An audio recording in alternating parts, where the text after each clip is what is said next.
everyone, Luke here and welcome back to the channel. So I use the camera quite often and sometimes I have to either take it off to make close-up shots or moving shots with the camera. And don't get me wrong, I can make it look good enough, especially good enough for the video, but it would be just that little bit better if we had something that could stabilise that camera just a little bit more. So let's try and build something. So how we're going to do this is actually really quite simple. I've basically got a pole with a foot on the end. So we grab our weights and we slide them over the top, like so. And then I've got some holes drilled out right here which actually just clip straight into the bottom of the tripod. So let's see how that looks. So right here I've got my pole with the weights on it, and there's around 4 kilos, which should give me enough weight to actually stabilise this camera really easily. And here is my tripod, and if you can understand what I was talking about, let me give you a close-up. So right here is that button that basically goes into the hole that's drilled out at the top of the pole, and it clips nicely into place. And you can see I've put a little bit of tape around it, and that's just because I wanted a little bit more of a snug fit. So we can grab this, push that button down, and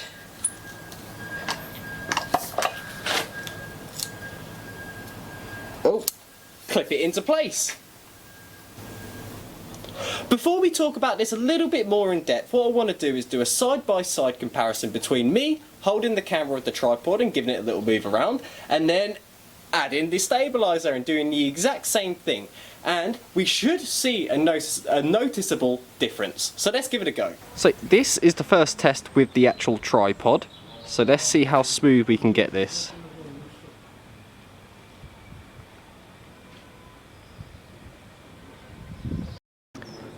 Here's the same shot using our little stabilizer that we just built.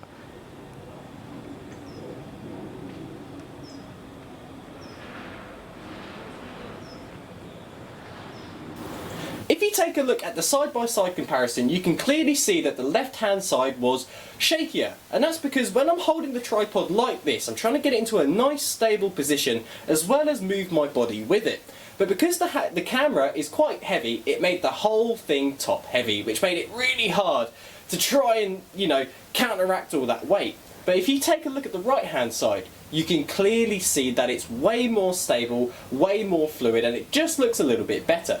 And that's because the weight, the extra weight at the bottom, the extra 4 kilos, really helped centering the whole thing. It made it not want to tip either side no matter what. So I was able just to hold it and move my body, and you get a really nice result. So why does it work so well? Right, so there's 3 main things to keep in mind, one of which is going to be the pendulum effect, the other one is going to be the inertia, and the final one is going to be the pivot point. So I've got an example for you guys. Imagine me sat on a couch. I've just finished my pizza, finished my drink, and I've lost my remote, so I have to get up and turn off the TV. Do you really think I want to get up? I do not! That is inertia in its essence, a resistance to changing state. So this is the actual thing we built to make the camera stabiliser, but I'm also going to use it as an example. So we can pretend my hand is the pivot point. I'll put it right here. You can see that the top is going to be really shaky and it's just not going to stay still. But if I move my hand to here, you can see how nice and stable it all becomes, because this right here, the weight does not want to change its state, as you can see.